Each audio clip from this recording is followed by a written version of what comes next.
Hello and welcome to our webinar today. My name is Chelsea Cousins and I am on the team here at 5Q Injurnity. Today our webinar topic is on podcasting and why podcasting might be your game-changing strategy. Our presenter today is Jian Yoon. Jian is currently a third-year student studying business economics at Wheaton College. Since joining 5Q sales and marketing team, she has become passionate about strategic ways to apply for-profit trends to nonprofit sectors. Her most recent area of interest has been on the rising use of podcasts. After working directly to help design a podcast initiative for a Fortune 250 company, Jian is excited to introduce this trend to nonprofit organizations. In her free time, she likes to read at coffee shops, shop at French markets, and listen to podcasts. Jean is from Oradell, New Jersey, where her family of 5 resides. We are so excited to have Jean with us today and to be sharing her knowledge. This is going to be a great topic, and we are so excited that each of you are here. Just a couple of housekeeping tips. One, if you have any questions throughout this webinar, please do not hesitate to ask those questions. Drop them in the Q&A box or in the chat box, and we will get to all the questions at the end of the webinar before we sign off. And we will also be recording this webinar, so if you don't have a chance to take notes, we can send it to you and you can listen to it again. However, we do ask that you try not to multitask, that you just shut down all the tabs on your computer, set your phone aside, and really listen and engage in the information that Jean is going to be sharing with you. And with that, we will go ahead and hand it over to Jean to get started. Thank you. All right. Well, thank you, Chelsea, so much. And thank you to all those who joined us on this webinar call this afternoon. I'm really excited, and it's a really relevant topic that we'll be talking about today. So without further ado, let's dive right into it. All right. So here we have just the agenda of all the categories that we're going to be covering today. We have rising trends, some audience demographics, audience usage and behavior, and lastly, we'll just end with what this means for nonprofits and what opportunities there are for nonprofits. So before we begin, I just want to get a unanimous definition of podcast. So here's a definition I found online, Webster's online dictionary, and it defines podcast as a digital audio file made available on the internet for downloading to a computer or mobile device, typically available as a series. So hopefully we've all heard of the term podcast. Maybe we've even listened to a few podcasts in the past. And so knowing that knowledge, let's move on and get into trends. So there is a very clear trend for podcasts, which is why this webinar is particularly relevant today. And to begin, I have some numbers. Hopefully I can convince you of that. So there's been a 157% increase in the usage of podcast consumption since 2014. And just to prove how quickly this trend is rising, 65% of podcast listeners today have been listening for less than 3 years. So it's a very recent trend. On the next slide, you'll see a chart of the percentage of Americans who are 12 years and older who have listened to podcasts. So first we have podcasts ever in their lives, and then secondly, we have podcasts within the past month. Now, 51% of all US residents have listened to podcasts at least once in their lifetime. And just to prove how big that number is, that's actually more than the number of people who know the name of our vice president, which is Mike Pence, if you did not know that. But moving right along, just to prove how vast the industry is, the podcast industry has generated estimated cost of $479.1 million in revenue in 2018, and according to PwC, is expected to produce more than $1 billion by 2021. That's almost double, and so it's a highly trending medium and a highly trending use for a lot of corporations and organizations nowadays. And hopefully by now I've convinced you of that, and so we can dive right into who are the people who are listening to these podcasts. So here we have audience demographics, and I'm just going to divide it into 4 major categories, being age, gender, education, and income. To begin, age, here we have just the different percentages of podcast listeners according to each age group. And what's important to notice here, and what I would pay attention to, is that we have 60% of our listeners ranging from age 18 to 44, which I would categorize as near millennials. So millennials being right now 22 to 37-year-olds, near millennials will be 18 to 44. And why this is so important is because this 67% has two main factors. One, they're going to be the largest employee group within the workforce in the next 3 to 5 years. And secondly, they are counted to be the most generous donors when it comes to charitable giving. And so this is a market that we want, consumer market we want to be paying attention to. Next, we have gender. The gender balance is pretty fair. We have 52% males, 48% females. And an interesting thing to note is that actually from 2017 to 2018, there has been a 14% increase in the number of females listening to podcasts. So the balance is definitely there. And moving into education, you'll notice that overall, we have at any given time, if you were to pick a podcast listener, it's 45% more likely that the listener would have had a college degree, 56% likely he or she will be an undergraduate student, and 68% more likely for the person to be a postgraduate. And so you have an education scale here. And kind of related, we have an income scale. So we have 32% at any given time, random podcast listener is more likely to have a 75,000 plus annual income, 37% for 100,000 and 45% for $250,000. And so what this means for us and what we can take away from this is, especially given the education and income outline analysis we see here, these are very considerable, highly considerable groups to be focusing on, investing on, and targeting for donations when it comes to nonprofits.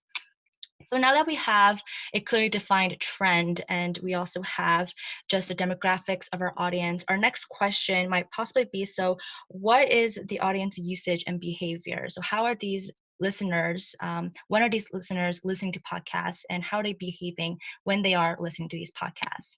And so we have the audience usage and behavior. No surprises, smartphones are the number one medium for podcast consumption. And if you want a more detailed analysis for that, we have over 50% of listeners listening through Apple phones or iPhones, iPods, so on and so forth. And then a little over 40% listening through Androids. And then the rest miscellaneous / other, so maybe the radio or computer, laptop, other devices like that.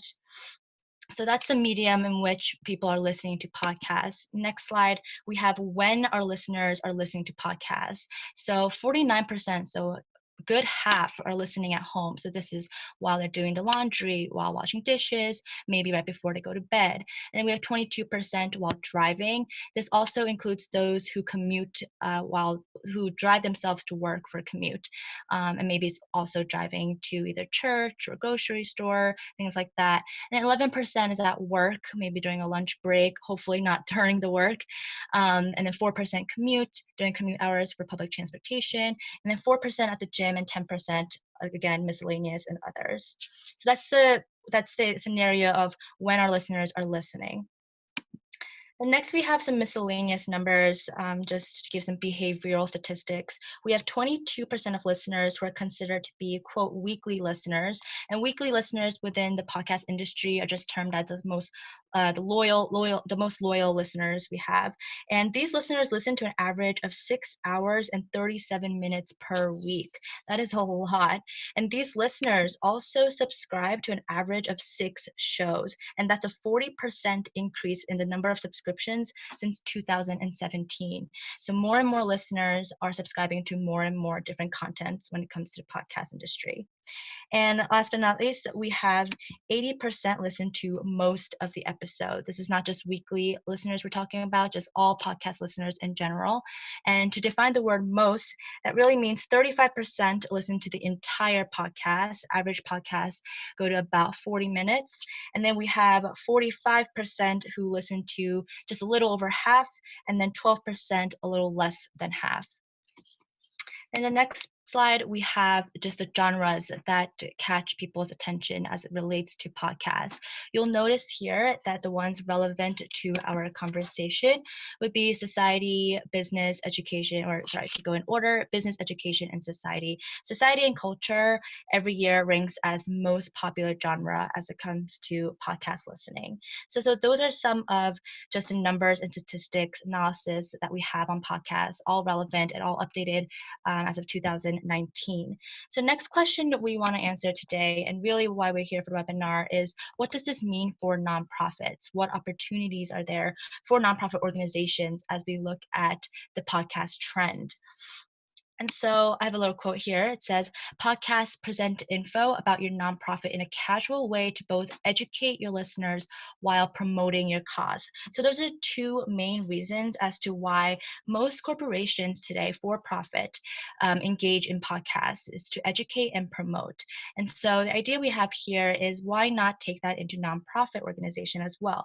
So really what companies are doing nowadays is using branding and marketing strategies by using podcasts. And the branding and marketing can be divided into two categories, external and internal. To begin with internal branding and marketing, and I won't dive too deeply into the internal as I will with the external, but with the internal, we have resources and organizational engagement. So by resources, what I mean is just a few years ago, even today, a lot of companies, as it comes to employee onboarding processes, will have handbooks or just kind of online engagements through their computers back in the office.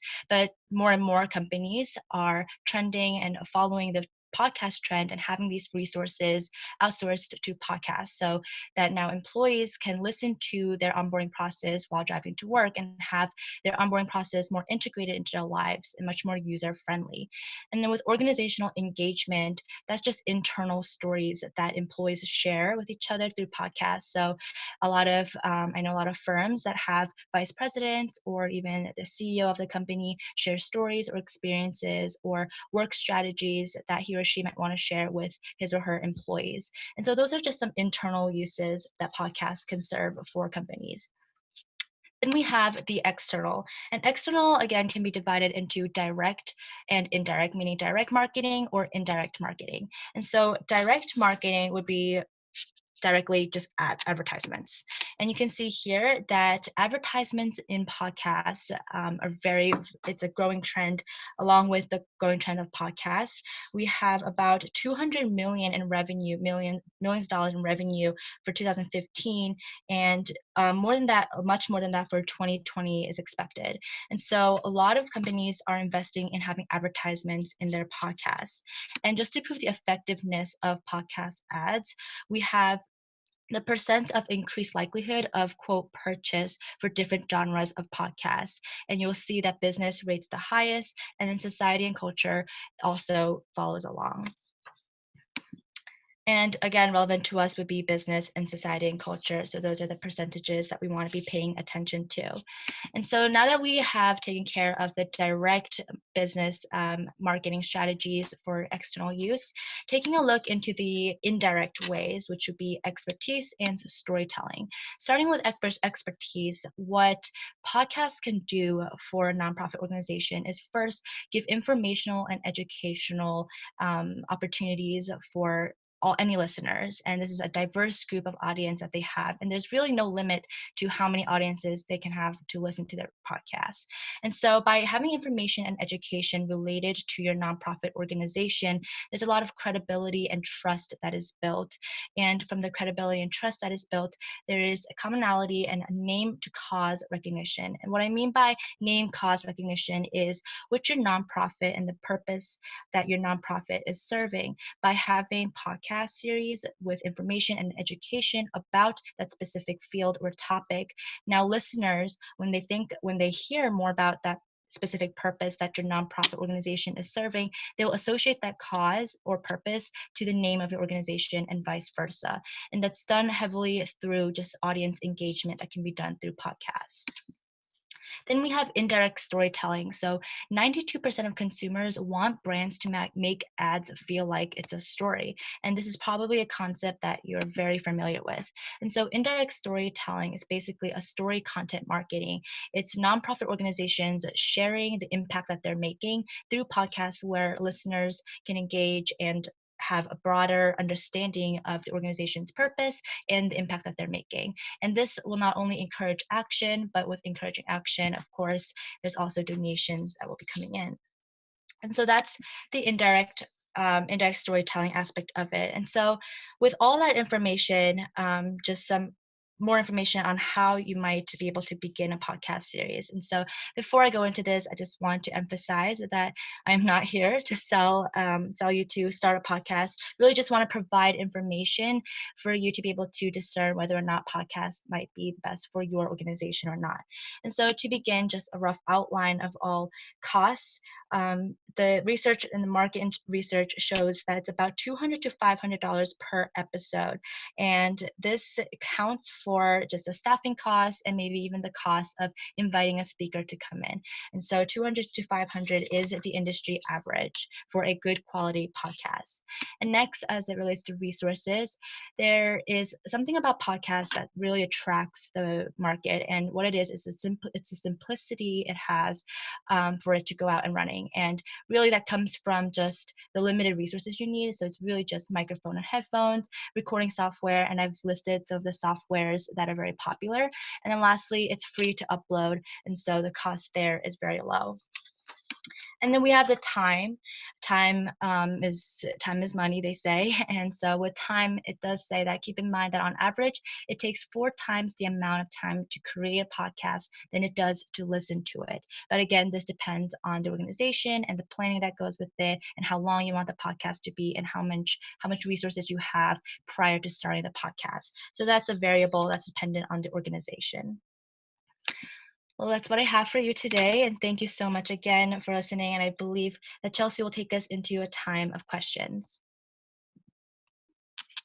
Thank you so much, Gian. That was wonderful information. We do have a handful of questions that we'll just start off with.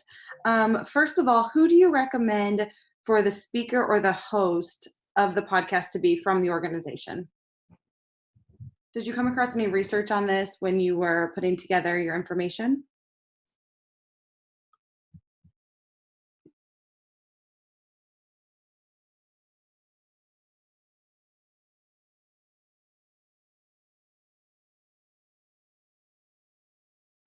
Okay, it sounds like she might be muted. Gian, I don't know if you're muted, but I will go ahead and go to the next question just in case you are. We have had a couple questions about data. Will you share the sources of data? One that includes all the millennial information, like the fact that millennials are most likely to give, and also are there any other, it looks like you have the sources up here, but if there are any other data points that we use in the presentation, we will make sure those are covered in a follow-up blog post or in the email that will be sent after this. Jean, can you unmute yourself if you happen to be muted and answer the question? Do you have any resource recommendations for indirect storytelling for someone new to the idea? Chelsea, can you hear me now? Yes, now I can hear you. Okay, sorry about that. Yes, I can answer the question about the sources, and then I can answer the question that you just asked previously. So with sources, I do have the sources up here. The one specific with millennials, that one was from the first link that you see. That's really where a lot of the statistics came from, and those are the most recent statistics. It's a report done specifically on podcasts, so you can find those statistics on the first link. And to the question that you asked previously about which individuals are recommended to be invited, that really depends on the organization's intent on what kind of story it is they want to share. So say, for example, a nonprofit organization wants to share a story of how they've impacted a specific individual, then maybe even inviting that individual over to share testimonial or to share how they've been impacted, a personal story. That's one way to do it. Another way I've heard, a really popular one among organizations that currently do engage in podcasts, would be having the internal employees talk about just the purpose of it. And hearing the purpose of an organization from an internal employee is much more different than just reading, an about page online. And so to have the organization's employees and volunteers talk about their experiences and the impact they think they're making. Those are just some ideas that I've read through. Awesome. I love that idea with having an internal perspective and why they work there and what their experience has been. So that is really unique information. Thanks for sharing that, Gian. Another question would be, who would you recommend the host would be? Would that be the CEO or the acting executive director for the organization? Someone that has face value? Did you find any information on that? Yeah, so in the research I've done, and from what I've observed from different companies, a lot of times, specifically for for-profit companies, there is a point host. So someone who's in charge of the podcast series or podcast project that the company is having. And so there will be an assigned host. It can be any internal employee. A lot of times it's senior vice presidents or some manager at some level. And I think that same could be modeled for nonprofit organizations, maybe someone who's been at with the organization for a long time. And yeah, so it could be a point person. The company or organization can pick someone to be the host. So I don't think there's definitely no correlation between who the host is and the successfulness of a podcast series. Awesome. Thank you so much.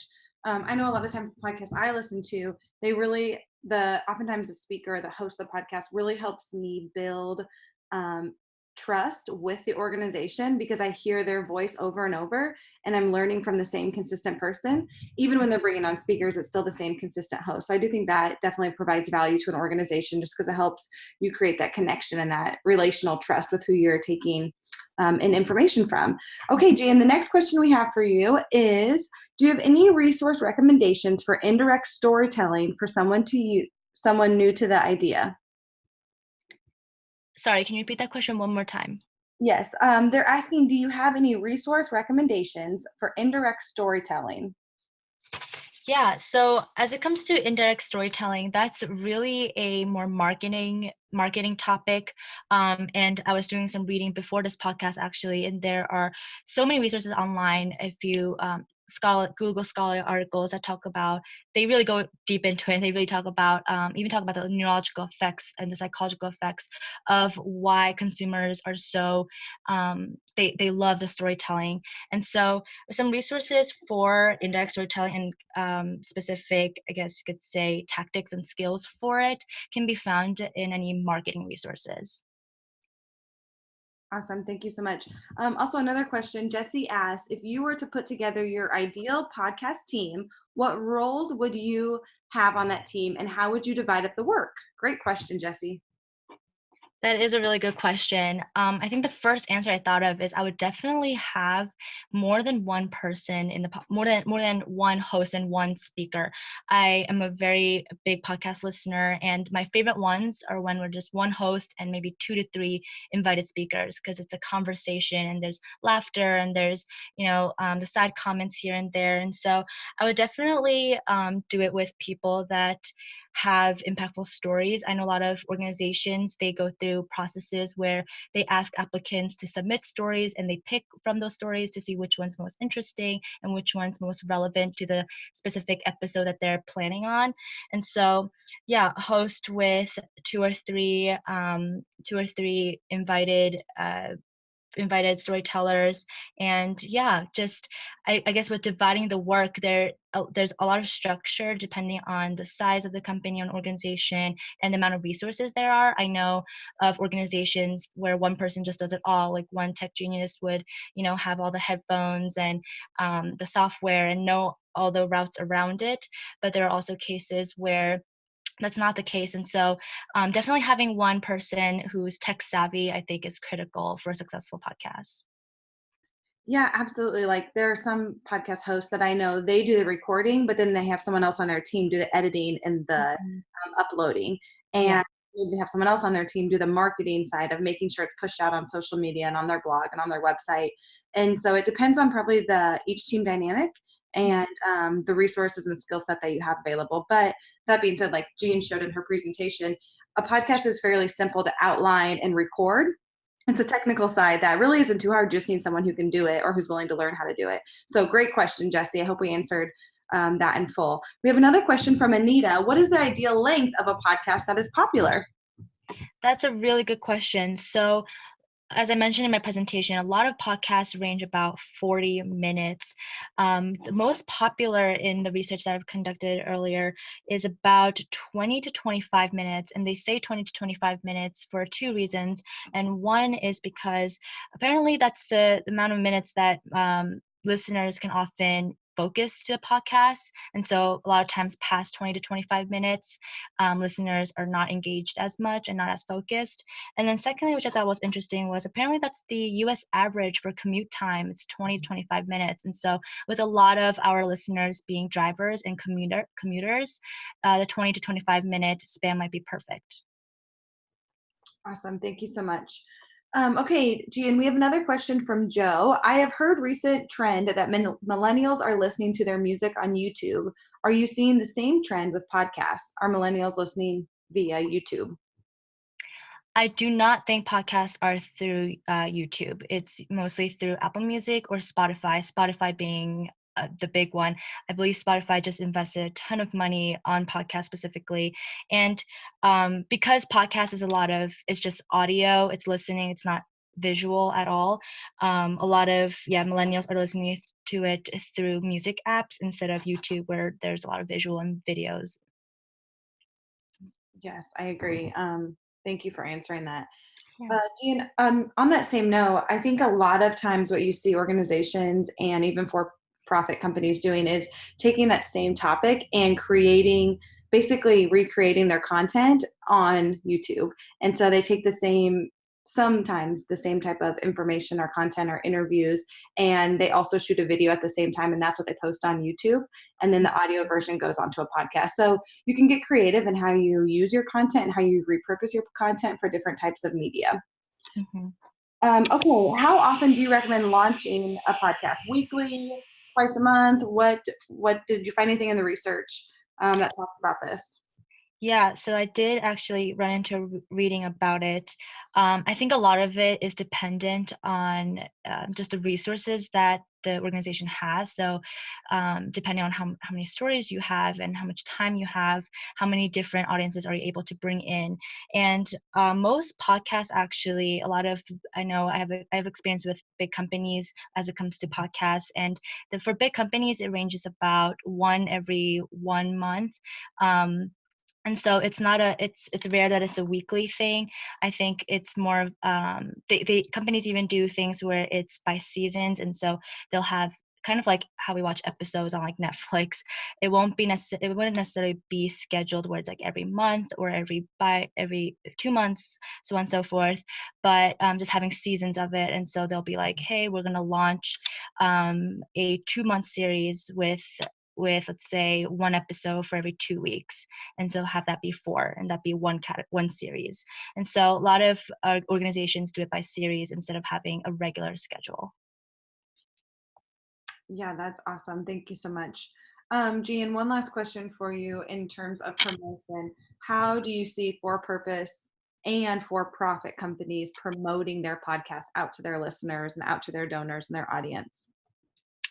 Yeah, and that's a really good question, and something that I think the industry is prioritizing as it comes to podcasts. We know podcasts are really popular, but how do we advertise that a specific organization has a podcast? And it's a lot of podcasts when it comes to advertisement. A lot of it is word of mouth. I know almost, I would say, 90 to 95% of the podcasts I listen to are ones that my friends have recommended me. So word of mouth is huge when it comes to podcasts.